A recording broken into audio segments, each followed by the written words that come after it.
Welcome everyone to the Southside Korero season 2. Boom. You know, I never thought that we'd go back to season 2. My word. We are changing with the seasons, Vinny.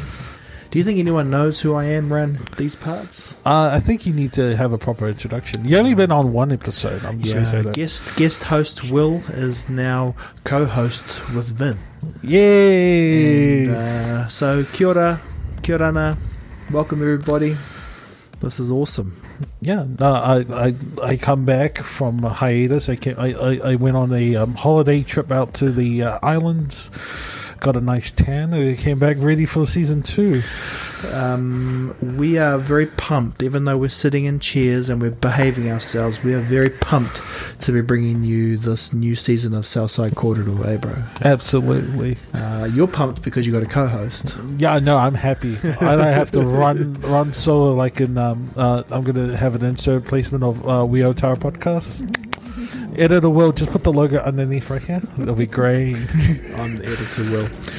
So look, we're planning on bringing you more awesome korero that's meaningful, that will hopefully provide a roadmap of where we've come from and where we're going. And today's episode is no joke, eh? No, that was a really good episode with I laughed at that day. It was like, oh, I would rather be heard to be called Ken, and Ken is an amazing guest that we went through on episode 1, season 2, and just I hope you get to watch it because his insight, not only being in a part of the industry, but just his life work and just everything that he does is awesome. So Ken is a facial animator or animator with Weta, which is the company that brought us Lord of the Rings. Yeah, man. Basically the visual effects for movies like Avatar and all the Marvel films. Ghost in the Shell. It's huge, and we get a main player who comes into our little home of Accelerating Aotearoa today to have a deep and meaningful with us. Okay, team. Enough talking from us. It's time to get into our podcast with our friend Kennedy Kioa Toi Faimanifo, or as we know him, Ken. Hey.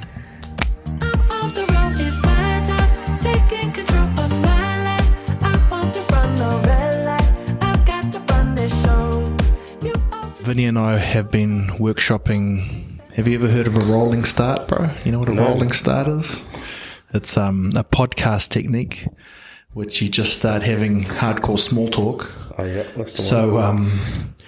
We're really conscious about, especially when you talk about meaningful stuff, people get into this zone of media where they only want to answer questions, and like actually why podcasting's cool, I think, or why we think, is that it ends up just being a chat.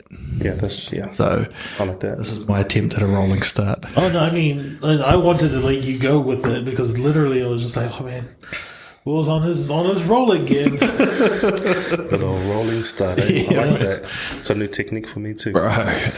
Well, wouldn't a rolling start be awesome if you could like live that every day?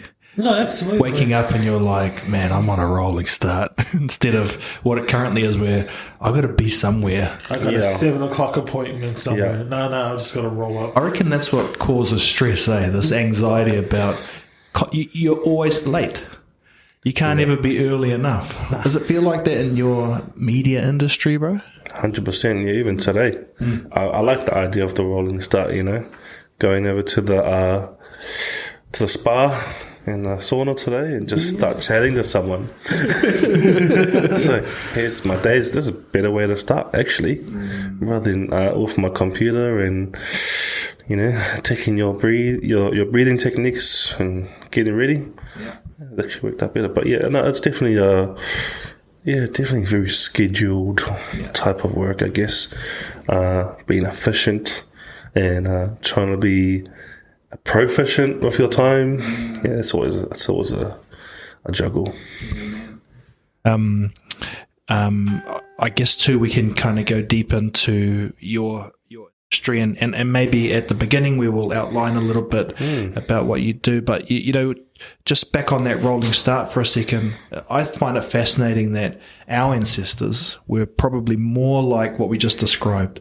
They woke up, They probably went for a swim or, I think we think that our ancestors were all about like freaking out and stressed, but I'm sure that they were chilled. That they maybe looked for food, had a big sleep. I'm sure my ancestors were like the most chillest people in the world.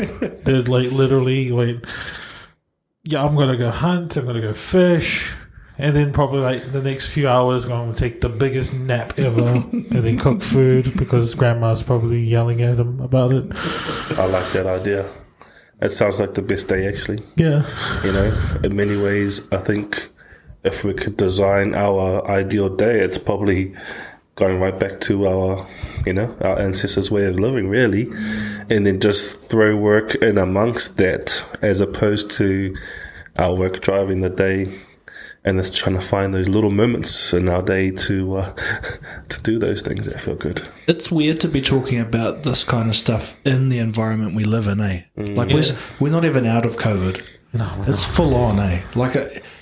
I don't know. There's all those studies that come out, and they're talking about the fallout of how things go, like a butterfly effect. I don't know. Sometimes I wake up and I'm like, man, it's pretty hardcore at the moment. Eh? How have you been dealing with like the last couple of years, bro? Yeah, I agree. It had its ripple effect. I think it's pros and cons to anything when it comes to change.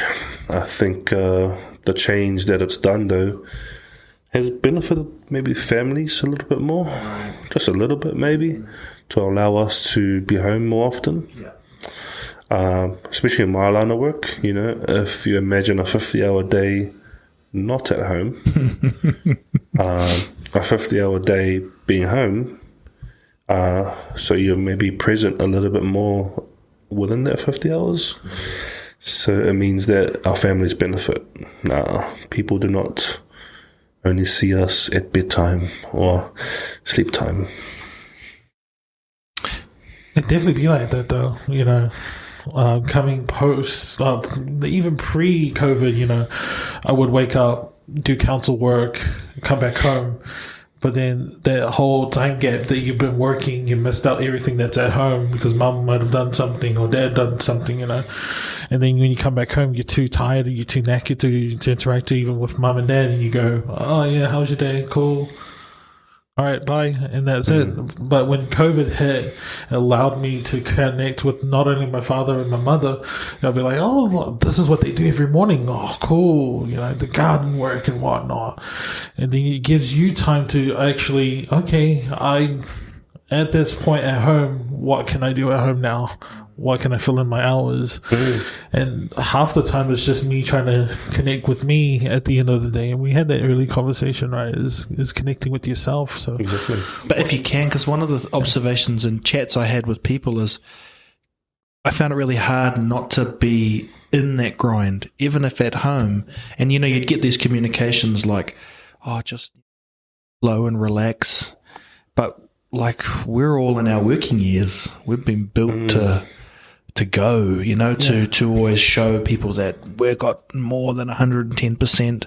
Did you feel you were able to get into a routine yourself through COVID? Honestly, I felt like I chose my family first, and that kind of got me in trouble with work, and it was really hard for me because when someone says, oh, you can have more family time, like I'm literal. Yeah. It's on. I'm going for a walk because it's sunny. Yeah. Exactly. Where were you for the meeting? I went for a walk.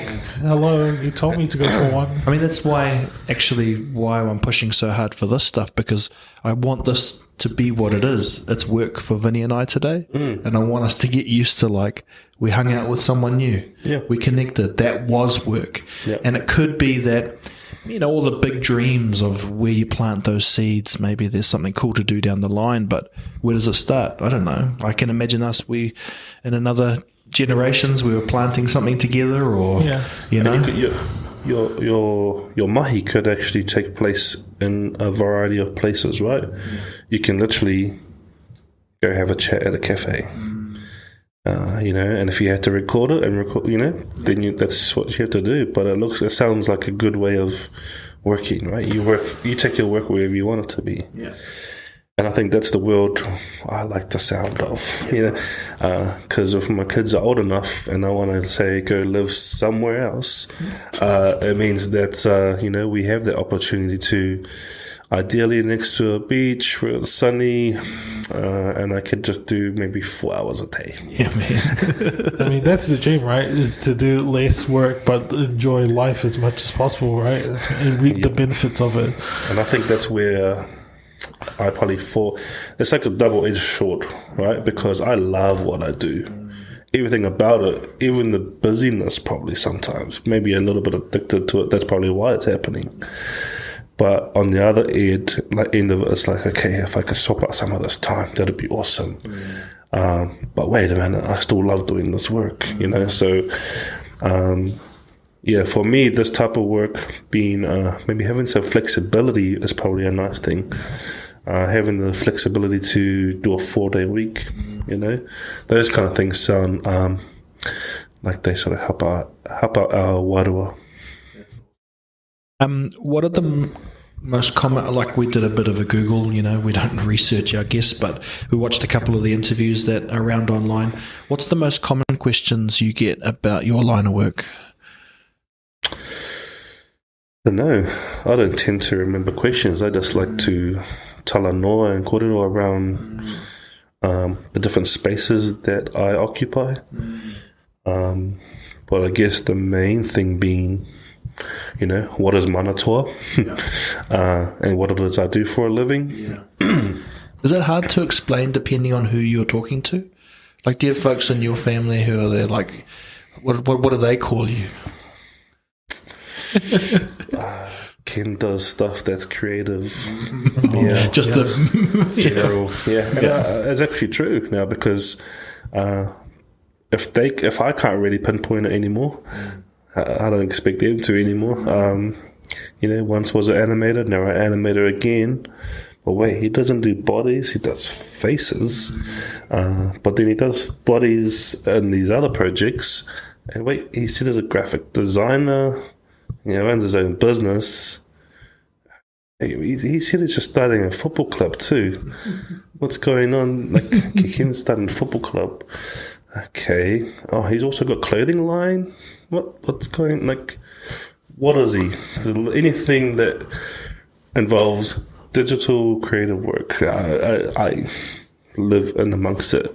Editing, filming, motion graphics, that's what we do. And I guess that's what's a little bit about what Manatua is all about. So, we do some creative. I would say that's exactly in line of what we all do, and it's such a privilege, like trying to use that word in today's world. But I really feel like it's an honor and a privilege, because it's so fun to be locked into something creative. Yep. You go into. I don't really like the word because I don't know really what it means, but they talk about flow, but you lose time. It's like sometimes podcasting, all of a sudden it can be really slow if you're not gelling with the guest, but like even now we're not aware of time. We're just in this space. And I think like that's one of the hardest things about trying to push, let's say for example in my education work, there's a lot of push for Māori Pacific to be in STEM. And I sit there and think, well, you have to talk about why that would be good. Yeah. Because I like that conversation too. Because as much as I love to say that I'm in like this creative world, part of my master's project was to look at, okay, why are there not enough of us here? And okay, let's keep going further and further back as opposed to forward, and just looking at that pathway. And some really interesting research there, and I guess I was lucky enough to be in a few different places to gather research. So like yourself, it's like these opportunities as an opportunity for research information. But I worked at a company called the Cause Collective, and they focus on social change for South Auckland, specifically just South Auckland, and I love that. It's like, okay, a place that focuses on the health and well-being and the futures of our people, Maori Pacific people in South Auckland. A company dedicated to that. To me, that sounds, why would I want to work there? And then to find out that they are not just caring about the community, they're doing all the research for that community. And so you get to see all the insights, all that data that I couldn't even possibly gather myself. And it's just like, wow, this is amazing knowledge that I will be forever grateful, because I wouldn't even know where to start to go and get that information. And one of them is when we talk about barriers and problems in the community. And for me, I assumed, based on my lived experience and my career, right? And then you go into a place like that, and there's a whole lot of research there that I was like, never thought about it, but actually I needed to know that. Thank you. And some of it's that research that you only sort of chose yourself to be researched, like, because when I was growing up, this is how it is, and that's what happens to all of our people. Well, I just said that because of the people that I know, right? But then you go and get real data, and it's, I've never been much of a data person, but in that moment, that data is valuable to know that kind of those questions, answers to the questions. And that puts into context why it would be good to have a career doing digital, because that also means you have to understand the data, which if you look at like how policy is made, it's based off data and lived experience.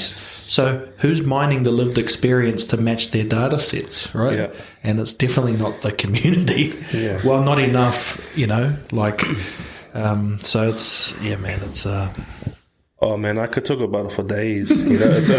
I love it because it's fascinating information. And then, because I focus on the design, my master's was in design, which is all about problem solving. And actually, as a kid, I never thought I'd go and pursue a master of design where the focus is not on designing pretty pictures.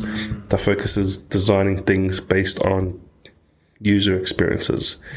And those users, if you're focusing on South Auckland and Maori Pacific people, those are your users.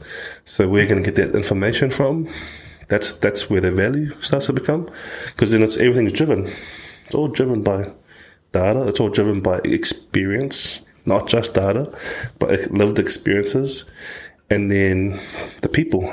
And they don't have to use the word users. That's a design term, but a user is a single piece of research, but they like to use the community, right? The people, because they're the ones who matter. They're valued. Their information is valuable to drive the next steps. I love that kind of stuff. Yeah. Sorry, Vin, I'm taking over your podcast. No, it's all right. It's all right. Slowly start zooming in just on me and Ken. I don't mind. I can just fade into the end. Don't worry about it. I'm just a producer who asks all the questions. No, you're right. It's a fascinating conversation, because it's also like in line with, think about my Cook Island ancestry, and even my mum coming to New Zealand was like 10 years for all the brothers and sisters to come. It was a voyage spaced over a decade. Like, I can't even comprehend that now, based off my upbringing here. But there's something kind of nice thinking about this world we're navigating. We are voyaging in our own weird digital waters, and they're no less dangerous than the ones we come from. And it's not even like you can turn left and right. You might have some rough ideas where to navigate, but it's as complicated as, I think, the oceans. You had to know the wind and all of those things, and how much food to take with you, and actually trust that there's somewhere worth going. Because some days I'm like, I mean, do you kind of have that belief, bro, that we're not all just turning into, I don't know, a sentient robot, that we're going to be joined to our phone even closer, and that the best thing we could do is shut the laptop? Man, I'd like to be a robot though. But no, I think, if I was to choose something, it would be to have more time in the day. But I guess I like that, because it is true. We don't just have a clear pathway either. Everyone's coming from a different angle, different experiences, and that's what we like to talk about, being from South Auckland, that we're actually navigating a totally different ocean to people outside of South Auckland. And in actual fact, once we learn, and this is what I truly believe, if you think about all the bad things that we hear about being from South Auckland, when you channel those activities into something positive, man, we could achieve anything from hustling. You turn that into the real life, that's business world. Yeah. Whether it be how they deal with the different negative events within the community. I feel like, again, you transfer that to the world of making real money, and change. Some people actually want to help their friends and within their community, and sometimes that's why they make bad decisions. But imagine you flip that again. I feel personally, I've always used my South Auckland, the skills that I've learned from growing up, whether it be from trauma or from any experience, it's been used to help levitate my career. But that whole voyage, I like that because we're starting to understand it a lot better, that how to navigate through the digital space. And I think a lot of us probably feel we understand it maybe a little bit better than others, but not many people can truly understand it from our perspective. Maybe if we went somewhere in the States, they have a really clear understanding, and they've created all these awesome stepping stones to actually just pretty much propel them. And I think we're still working on that. But they do need to bring a lot more of us together to help, focus on that pathway. I can talk about, something that came through as well for me, where we had come up with this plan. And if you think about it, we're just going right back again and thinking about that, sort of navigating them through to success in the creative tech industry. And I'm sure we're all here aware of the 2% of Māori Pacific people in the creative tech industry. And it's like, so how do we make a change? How do we change that? So we first need to understand the back end, which is where they're going to, the pathway. And then we work our way back down. And you mentioned STEM. STEM is the starting point. So, okay, we're going to start there. So and what I came through to the research was there's 4 different sort of, if we summarize it, there's 4 different steps. STEM, we've got tertiary, we've got the bridge programs, and then we've got employment. And the bridge programs similar to Tuputoa, some of the amazing space they've got there. We've got tertiary providers, which are pretty much universities. And then we've got STEMs, all the different STEM programs all throughout South Auckland. I think all 4 of those are important. Yeah. Really important. I wonder where we fit right now. Actually, we're all of it in some way, but it's like a more, Vinny and I set this kind of goal. I learned this stat, which is like if you can do 21 podcast episodes, you're in the 1% of worldwide podcasts. And I like the idea that we should hunt out 1% things and then try and give people that opportunity. And a podcast is pretty cool because especially if one, it's a way to practice talking. Yeah. And then 2, you hopefully if it starts going and you get a guest and they can meet you halfway, it's not work, it's oldest of old. We either fight or we talk, something like that. So we're just trying to hit that 1%. What's this podcast, Vinny? How many episodes on the show? We're up to 9 now. What, Southside Korero? Southside Korero. Oh, yeah. It's actually our first in person, eh? Yeah, this is season 2. I'm just going to wrap this up. Season 2 sweet. Now. It was born in lockdown. Vinny interviewed David Tour during lockdown. That was cool, eh? He gave you the... He gave me the heebie-jeebies, that fella did. I swear. He's scary. You don't even want a small joke jab, eh? Nah, man. The brother just gave me the normal look. It was his resting face that literally just scares me. I was just like, I'm not going to throw any O jokes in there. I'm not going to throw any other jokes. Gave you an O for awesome though. He did. Oh. You're an O for awesome podcast host. I sat there going, cool. He actually said the joke. Cool. I can work with that. It's cool. Nice. Yeah. You don't want to drop that without his permission. No.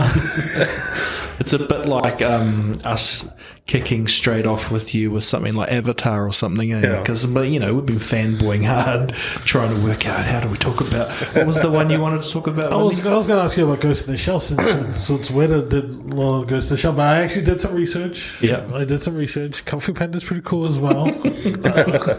I was like, oh man, I'm going through his filmography and all that stuff, and just now today, just talking to you, just learning about the core Ken is more important than anything else when it comes to the podcast. Is that we figure out the core Ken that's been wanting to work out what he's trying to figure out. Like from the first minute we met was, I'm just taking a day off to learn about myself, That's the important thing we need to learn. And that's what Southside Korero is all about, is that we learn about the core person first more than anything. We can talk about all the other stuff in the next few hours or the next few days. But at the end of the day, we come in to interview Ken. And that's the important thing. Yeah, well, I was going to say that because, growing up, we're taught to work hard. Can't remember the moment where I was taught to really take care of myself. Well, it wasn't called taking care of yourself, but it was taking care of yourself when you get into sports. When my dad got me into sports, I actually did boxing just in the corner here. Village gym? I can't remember. But I used to do boxing. My dad used to bring me here once or twice a week to do boxing, rugby and Manurewa. And at the time, you're like, why am I doing this stuff? And I only really truly understand it today because well-being, right? Exercise is a part of well-being, and a stress relief and sports is a big part of that. And I do the same today with my kids. Today they're like, oh, do we have to do this thing? I'm like, yes. Why? Because it's good for your, and I actually use the words, it's good for your well-being. Then now I'm like, what's well-being? We're kids, we're fine. No, because it's really important, and I actually break it down for them in a real technical term now. Words that my dad could never have ever. His English is a second language, and still today he finds it very difficult. So when I break it down to my kids, they're like, okay, we expected dad to say that the moment we said why. Why do we have to exercise? Wow. The reason you have to exercise, right? We all got a certain amount of calorie count, and X amount of exercise per day will help you with right? So in the long term, you can and they're like, okay, and it's also actually I actually mentioned this as well. It's not just well-being, but it's our connection.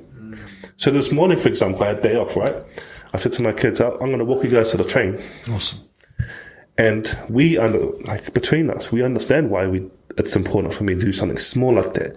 Because just in that 15-minute walk, we had so much conversation. To the point they realized the train was there, and they just ran off, and I was like, oh, bye. And I was just like, see, I love this. It's and my dad used to do the same with me. But we never called it that. No. When my dad used to go for drives, long drives, and let's do something, and I'm like, okay, I'll just jump in the car, And we ended up chatting for ages, but we just never called it that. We didn't have labels, but that's what it is, right? That moment of your parent, or going to watch a family member perform, just that moment with your family. That's a little bit of well-being right there, So teaching that, I love passing that knowledge on to my kids so that they know when they're older, okay, I should probably do something today to help with my, my well-being. Maybe it's to go see a friend, have a good kai, have a good chat, go watch a movie, sleep. Yeah, that's my plan today, by the way. You got a movie booked in? If I just jump on Netflix and lay on my bed for a bit, yeah. I've been trying to get to the new Top Gun. but I can't find anyone to go with, and my kids aren't really interested, and my wife's like, hey man, I'm a Tom Cruise fan, not you. And I'm like, I don't know why, but everyone's talking about it. Yeah. And I think it's also important to say, like, I think when I first started in my career, I definitely saw all the stuff that I wanted to work on and that I did work on as a huge highlight. But I think as I got older and I moved into that space of caring more about the rangatahi and that future space, my whole mindset started changing, and it has shifted from, I really want to work in the industry to, actually, this energy's over here where I want to help them. But I also love working on these cool projects, and that's where I am now, actually. Yeah. You have a choice to go between the worlds, which is pretty cool. And actually, we're really supportive of our people who have ambitions to help people. Like, that's actually a huge part of their business. They definitely are one of the busiest people, businesses you'll ever know. But within the business, there's this sort of culture that, and there's a lot of people out there who are actually doing their own little things for the community, and the business has its own thing going for the communities, which means that the surrounding management have that mindset. I say, he's doing something that's really good for them, then okay, we should support that, and I like that. You have to run it past before you do a podcast with the team? No, because we just know not to talk about certain things, but there are rules there we talk about have in place, but just in terms of supporting us with our own businesses and knowing that I'm trying to help rangatahi, that's definitely something that they could back.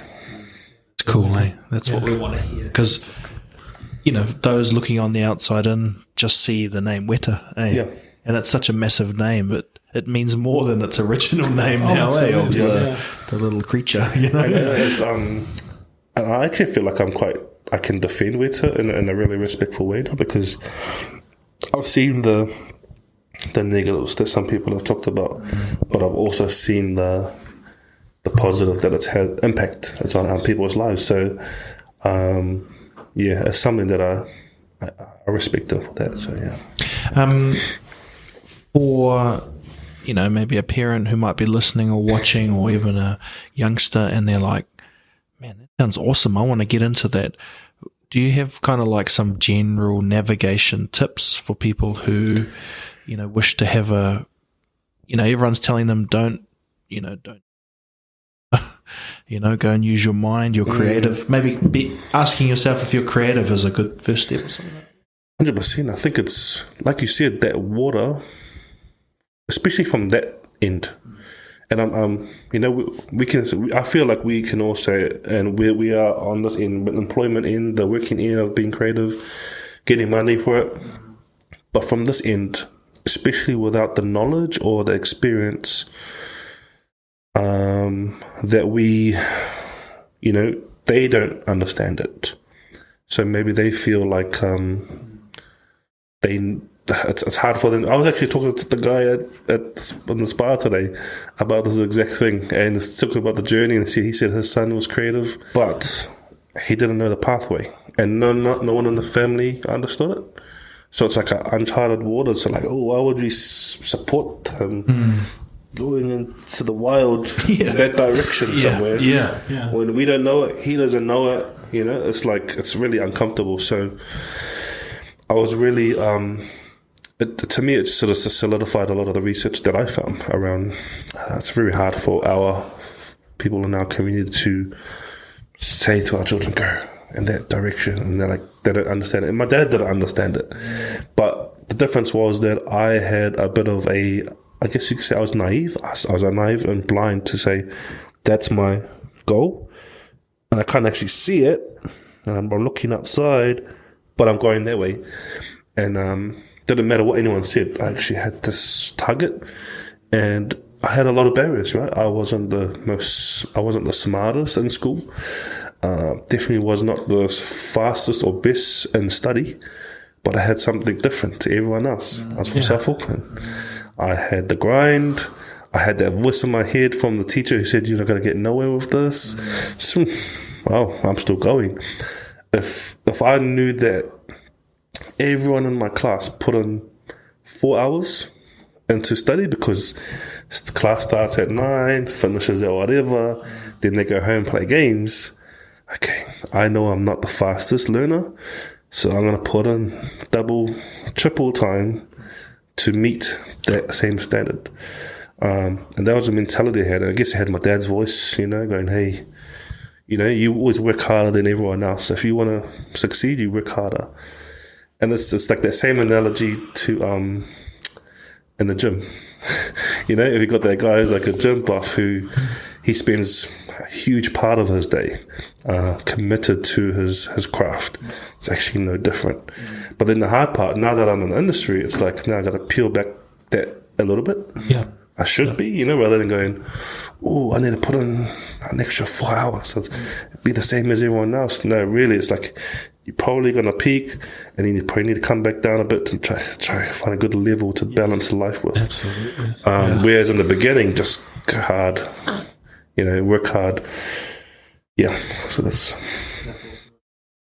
Absolutely, man. It's good for me to learn that, because I'm just like the podcast. It started during lockdown, and it started the whole entire thing of going into podcasting. I feel like I'm getting into my prime now, but realizing that I'm also losing my personal time. I need that time to me, because Will has witnessed me just go and basically go off. And so I tend to now realize that my weekends are important to me. Sorry, Judy. Shout out to Judy. That I'm gonna take my weekend off. This is mine. This is me. So, but work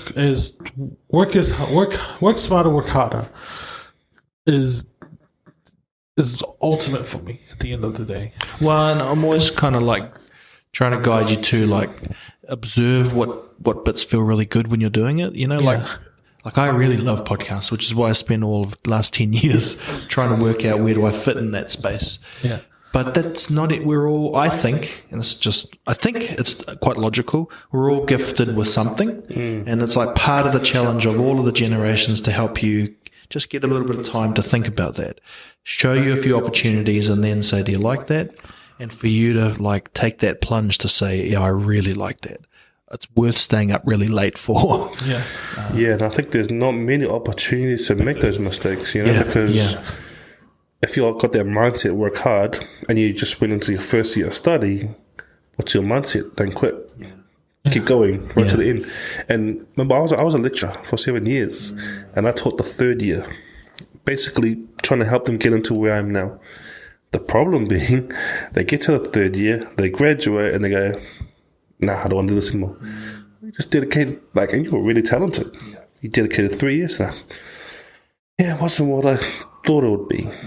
But you just decided that after graduating, or even during the last year, but because they got the mindset to continue, which is a good, good work ethic.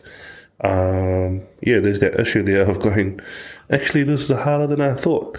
So, in many ways, you sort of hope, is there a way for them to experience this all a lot earlier? Like a taster or something. Not even a taster, because a taster's always meant to be tasting good. True. Because every taster I've ever done, and I've done a lot of those little day things, we have to make it great. Right. And they fall in love with it sometimes. There's, I'm going to sign up. And you're like... Are we talking something like what an OE used to be? No, I'm talking about like a 1 hour workshop. To the point they go, oh yeah, I love this now. I'll dedicate for 3 years. And I'm like, man, I did that to you. And then 3 years later, they're like, nah. It's very tricky, eh? Yeah, because what you said there was a mirror of me 2 years ago. Absolutely. Going into 3 year studies of software development. I did 3 years of networking and hardware, and I was like, cool, I love IT. I want to go into software so I can do coding and do all the background stuff. Yeah. I hit my third year, and I went, I don't know what if I wanted to do this. It's so, my brain's like, okay, I got to find an industry that's going to accept me as an intern for the next 6 months. I then have to make this into a project. After that project, I then have to have KPIs and whatnot. I'm a 30-year-old. I still don't know what KPIs are, and I'm just sweating bullets, going, I don't know if I can do this. And then COVID hit, and I'm going, it happened to me. Thank you. And then I looked at my lectures. I went, I can't do this anymore. So when I heard you say that, I was just like, man, I'm pretty much validated to what I was doing that third year, because it does come into a wall. And 5 years ago, I would say that I was very pushy. So by that, I mean, because I knew the numbers of Māori Pacific people passing through me at level 3 at the third year, it was like I was frustrated. So it meant that I wanted to push them even more. Yeah. And by pushing them, it's like just get them to the point of success and career. And then it even happened after I left lecturing. I was still help them. And they're like, man, I can't believe you're still trying to help us. I'm like, I am trying to help you because you need to be working. You're talented, and I'm trying to help you. And I was just talking about it before. Like, unfortunately, I have to come to the reality that although they're talented, they're Māori Pacific from South Auckland, right? Because they're ticking my boxes as the people I want to help, and they've done 3 years of study. Some of them 4, some of them 5. So my mind's like, I really want to give that person a job somewhere. I have to also take into consideration that right now, I'm talking about 3 years after them graduating, they could be happy still. They might not be in the creative job that we had supposedly designed for them to get into, and that I'm up here now trying to pull them up, that actually some of them are just quite happy now. There's actually this honesty amongst the 3D world, the 3D artists, that for a lot of people, it actually affects their well-being in the 3D world, because we are behind a computer for long hours. You know, I got sore back because I sit down too much. And I got a friend of mine he studied with me. I got him a job into teaching with me, and I've always thought of him as being talented. And then he left that because of his well-being. And then even now and then, I've been reaching out to him. But then he sort of recently came back to me and said, "Hey, bro, I know like where you're coming from. You're coming from a good place because you always have a heart to help us to, you know, be where you are. Because I want everyone to be here." But he said to me, to be honest, when I reflect on all my time spending behind that computer, my well-being was down here. And that was him just being honest for himself. The pressure wasn't designed from anyone else. It was the pressure he put on himself to be behind that computer and to be great and to do all the awesome things that we do. Because the technology is constantly changing, so we're constantly researching. Absolutely. As well as working, as well as a lecturer trying to help people around us. And if, for him to reflect like that, I thought it was powerful. I'm too in love with this industry to ever go away with it. But for him to be honest like that, and actually, he also realized that, said, right, during that period in which he was reflecting, his father had passed away. And it also meant he realized, wait a minute, I wasn't home a lot because I was dedicated to this craft, which was actually affecting his personal well-being. And he's like, why? Why? Because of money. It wasn't enough. And that's why, going right back to what you said about advice for parents, if money is the driver, it can't drive you into that industry, because actually I'm not driven by the money, I'm driven by the passion. Yeah. Like when I wake up every morning, I go, yeah, I'm going to make some dollars. When I wake up every morning, that's, yeah, I'm going to work on these really cool projects. And that motivates me. But I also think that is how you, if it's not well-being, I think being well is waking up like that. Yeah. Because I don't know what it's like to earn lots of money, like lots and lots. But you always hear stories that people, there's two things I remember hearing. It's like, one is no one talks about their money on their deathbed. Yep. And two, money can't solve all your problems. I still don't really believe that. Like having heaps of money, I'm pretty sure you could solve all my problems. Or maybe I would say a majority for me. Yeah. But there must be something in this, what we're talking about, which is doing something meaningful and that you really love it, and that's where I also say to you, Vin, like, podcasting doesn't have to be your thing, but maybe it's another avenue to find your thing. Exactly. You know, you might bump into someone in all our podcasts, might be episode 22, and you're like, hey, remember that? I want to do that. Yeah. And then it's that's the bit you hope in life that everyone can have. And I think we're all just talking about what's the best ways to find those. Yeah. Well, for me, podcasting has become an avenue where I could never be in. I can wholeheartedly say that I'm not a very confident person. Yeah, definitely. If you ever put me in a room with at least 50 person, you'll see me at the farthest corner in that room going, I still do the same. Yeah. I'm still on my phone going, how much would it cost to Uber a pizza so I can just eat it in front of everyone? And that's an education problem, eh? Yeah. They need to provide, I think what we're doing is successfully providing an environment which people can maybe feel a bit comfortable, where you're actually delivering a lot of gold, which is the measurement for lots of these type of social media clips, and you're talking about, but what I think is maybe the only thing it can't do is scale in real life. But you could have 3 or 4 of these little rooms happening with guests, and so. Yeah, always constantly having a conversation, and then that's the key thing that I learned from podcasting is the fact that you always are going to have a conversation with someone. And you anticipate it, and then you have it, and you're not thinking. The only thing you're thinking is, I should have asked that. Well, that's after it, but the thing is that it shatters your expectation the first half. Like before we had this conversation, I was like, "Oh, Kent's going to be cool. He's gonna be precise with his answers." I feel like because we worked in the industry for X amount. We had all these judgments, eh? Yeah. See, and then I came in. Brother just came in going, "Oh, bro, I just want to chill." I was like, "No, yeah, it's creating not only an environment for yourself to not only just be yourself, and this is me just being myself ultimately all the time, is that when I am in a situation where I'm by myself, and this is for my own experiences, that I can be able to go up to someone and go, "Hi, my name is Vince. So what do you do for a living?" And that's it. And I want to do that every day and not feel like I'm going to order another pizza in the corner of the room. That's a really good, example that you use. I've never been a confident kid, and a lot of my personality is probably based on what's something that I broke through. When I was young, I've always been the big kid, so there's always that fear of being mocked or whatever. Yeah. And I remember at age, we're at Waiwera when it was at its best. And Mum was like, don't worry, son, I know you don't want to jump in the pool. And she goes, but you know what? It actually doesn't really matter what anyone thinks. You realise that, eh? And as a kid, that actually just went blink. And I said, you know what? And I've always been that person now. Like, you could see me anyway. I'll be walking around with no t-shirt, jandals, sometimes in my underwear, and just living their best life, right? Exactly. And it's also something I'm trying to portray to the children.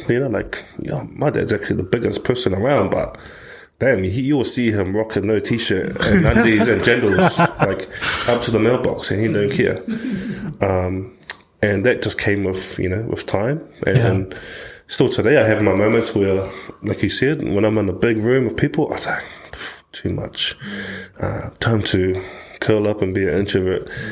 And then, but it's all right when people come and pull you out of it, and it's okay, And moments like this, whereas I like to be in my little cabin, just working, chilling out, and just, what's the word? Controlling the internet from my fingertips, So.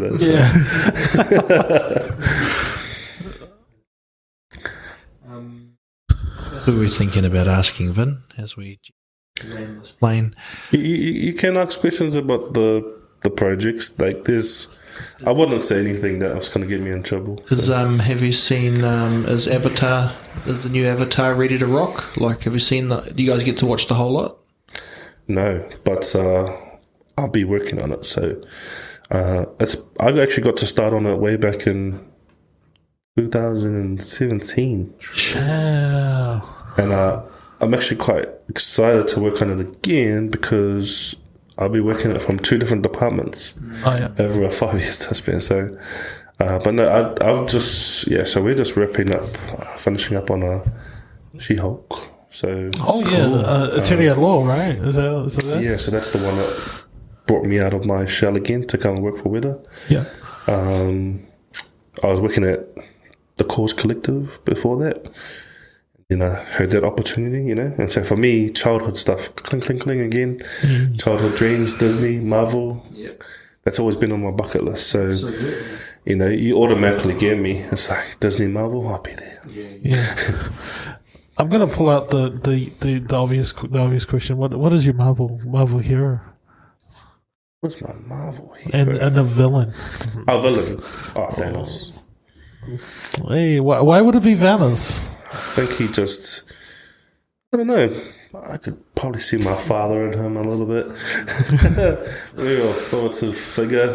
Well, and also, it's a confronting, because there was part of you in all of us which is like, it's not all wrong. Exactly. Of course it is. If you say it out loud, you're like, ugh, I can't really say that. Yeah, absolutely, But absolutely. even like he destroyed the thing, he destroyed them after he'd done the intended. Like, it's interesting. Cause Collective, Ulu, who's the cause and effect. Yeah. It is Thanos. Yeah. He had a cause and it had an effect, and then he didn't go back on his word. It was very honourable, but it was just horrific honour. Yeah, and I think he just, I don't know, his whole presence, all his nuances, and probably the fact that the people who I consider my mentors in the industry, they worked on his face. And that's so knowing that was like, 2 Samoans worked on their face, and it won an award. Yeah. And I know them. Yes. And I consider them mentors, even though they don't even see it as they mentored me, but purely by talking to me, by answering questions for me when I was studying, they were my mentors. And one of the guys, Jacob Lua Manurewa, he's actually been an advocate for Samoan, Pacific people in the industry for ages. He's been around since the first Lord of the Rings. Nice. A guy named Jack Tema. There's a few of them, a few Samoans in my department, and I love it. It's just, I think we possibly have the most Pacific people in our department versus any other department. Where I say, to me, I was going into a bit of an islander department. But that's cool. That's information that's the clickbait I want to hear and read. But that had to see. That's the problem that's the hardness of life. That had to come out at 49 minutes. There's no other way to extract that insight because that sits deep near your heart or soul. Yeah, close to your core. And absolutely. For me, that's the reason to get into STEM, because your 2 mentors worked on Thanos. Thanos is the biggest Marvel villain. It's the biggest film in history, and we have a part to play in that. It doesn't come off just like it did without that creative energy. And it's a funny little cycle, right? Because Thanos, spoiler, wasted the Hulk, right? And then I got to work on the Hulk. Hey. And I'm like, this is my whole career to this moment. Proud of it. Okay, what's next? And so for me, it's like there's 3 companies that always come to my mind: Pixar, Disney, Marvel, which are all connected now. Yeah. Anyway, so probably the next things for me would be, if they ever had a Star Wars film, there would be a little tick box there. But yeah, I would say the experience working at Weta, from my perspective, the leads, the team, they're actually really helpful. They make it easy for you to sort of be amongst that space. And I find that one thing I've always loved about this industry is that there's a place for every skill. So even labourers have a place in Weta, right? Because they, so we have different variety of jobs. There's the people who take care of the maintenance, but they're actually are Weta staff, not just some maintenance people. They help take care of all the equipment. The people who build the stages for a lot of the sets. It's a very cohesive. It's like this little ecosystem. And people often look at me and say, "Oh man, I wish I could work there." It's like, well, technically you could. Even what you were saying to me about the coding, like that's an industry that I've always stayed away from because I can't code, and that information just passes my head. But they have a place for those people, you know, and they're usually the people who help us. Because, you know, if you think about anything from this software to all of this technology, is all connected through someone developing something. Absolutely. An artist does not develop. Well, those people, they're the rare ones, I say. So we got the artists, you got the technical pipeline people, and then you have people who are both, they're like superhuman. And you're like, yeah, I'm not that. But they're the ones who are like even extra awesome, and you just have this all respect for them because you're like, man, can't believe you do everything. And I'm just over here making pretty pictures, but you can also make pretty pictures and fix all the problems and code things and make whole new worlds. And so, oh, wow. So yeah, in a way, I'm a bit of a fanboy just working there. Yeah. And I love that. If you saw my office, it's full of toys. You know? And I love that. I can be comfortable in that space now. When I first ever animation job, I worked for a company called October, and I was in Auckland. And it was like a rare occasion for Nickelodeon to bring contracts here to Auckland. Yeah. And it was Kung Fu Panda, it was Monsters vs. Aliens, I think they were working on Penguins, and a whole bunch of other cool stuff. And that entire environment was like everything I'd ever dreamt of, you know. They had like a badminton court in the middle of the studio. Nice. You know, these really awesome, what do you call it? These cafe within the studio. Where you can make your own cafe and fridges. And being from, it sounds weird, but being from South Auckland, when you put free food out there, it's just like, you got me. I don't care what I'm getting paid, right? Because you got food. That's like half my pay. You know, to worry about. If you got the food sorted, you know. And I remember one of my very, very first animation jobs. I went to the kitchen, and I just remember this, just because I like to observe, you know. And I saw people walk into the fridge, grab all these drinks, and just walk out. And I was like, and then some people grabbing fruit, and I was like, what's going on? And I looked around and I went back. I said, is the food free? They're like, yeah. I'm like, what? Go back and I come back to my desk and I'm like, and I think it was that moment I was like, okay, you got me on another level, right? And then you didn't have me on just the money and also the cool projects, but the food. Oh, nectar. I know, right? It's like, you have me for life in this industry, you know? And it's actually been like that every studio I've ever been, and they just take care of you all three areas. Damn. So that's like, they're probably thinking that that's the well-being factor, but no, you still need some counselling there. Well, I think they also know the hours you put in, the sort back, you know, the things that like, just like athletes get pampered in different ways. Yeah. Hey, you gotta, your weapon's the mind, eh? Yeah. And it's got to be always on. And definitely it's kind of like, I think all of that research is still being done about what all of this digital content means in the future, and I suspect it will be uploaded and we'll have digital AI versions of ourselves, and you know, even like there's a kind of digital archive which you're leaving through the films for your family. It's kind of interesting there. Yeah. You know, actually, you talk about digital archive. You know, whenever I hear about a famous Hollywood actor pass away, I'm often going, wait, he's old now. I'm going to go way back and look at some of his old films. And you start to realize, damn, like, what a huge archive of films. Going right back to, you know, the 70s. There's a lot of films have made, and your children and your generation of children will be able to just see you performing it in all these different levels. And what a way to archive you. You know, thousands of films. It's funny though, because I've been on this Tom Cruise run at the moment. I don't know why. I know why. It's because I'm not even the fan of the original Tom. He's just that dude. So, you know, the family and I put the kids to bed, and then like my wife and I watch. We just got through all the Mission Impossibles, and and then we were watching, you know, Jerry Maguire, and I was like, man, what a cool dude. And then Moni, my wife, said, oh, I don't think he even catches up with his kids at the moment. You know, there's some stuff there, and I'm like, so when you say that, it's also like there's going to be this weird reckoning for his family where they'll have an archive.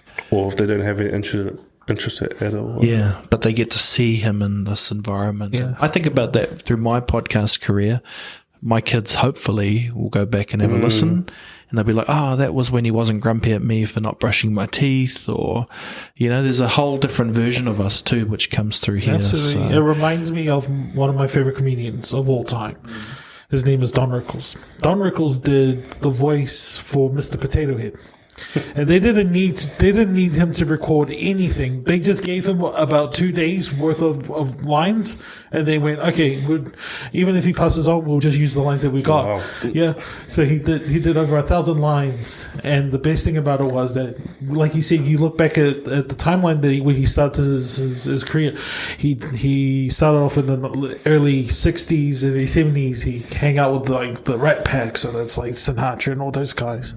And the mid 80s, mid 90s, hang out with like De Niro, Joe Pesci, all those guys. And then early 2000 to late 2010s, before he passed on, he hanged out with like Jimmy Fallon, all those guys. But all that connection, he reminded himself that his family is still key. So he talks about his wife Barbara and his kids and all that.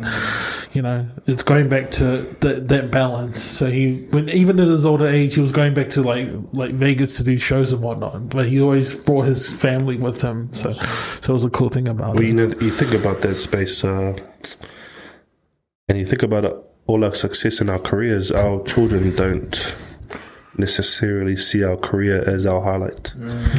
I've been asking some really weird questions to my kids lately, like, if I passed away tomorrow, what would be the one thing you must do with me? And it's never been anything to do with my career, right? Yeah. It's nothing to do with my career, ever. It's never been. It's like doing this, talking to you, spending time with you. I'm like, time to reflect on life even more, right?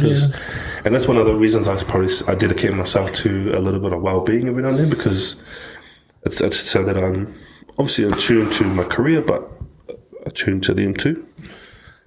Make sure that they have 100% energy when I'm with them, as opposed to what I used to do, which is always split, Ken, I feel like we could talk to you for hours. Unfortunately, the realities of the grind come back in. We've got to open the doors again of our community centre. But can we just thank you, bro, for talking to us and connecting, and hopefully this plants a seed for us to do more korero like this. Absolutely. I don't know, we have these geek camps every school holiday. My mind fizzes when I imagine that. What are the plants we could seed now, and 25 computers, what if that became its own little studio in the future? Exactly. And I mean, it all starts with dreams and hopes, and the cool thing is we don't need anyone else. You got the IP in your mind, and it's maybe not right for every scenario, but it could be. Could be, and all of a sudden Thanos is created by the people we know. Exactly. So bro, we want to thank you again. Thank you, bro. Thank you guys for having me. And if one thing, Manatua always strives to help them, and today the technology is there for them, all accessible for free. So the sky's the limit. Thanks for having me. No worries, man.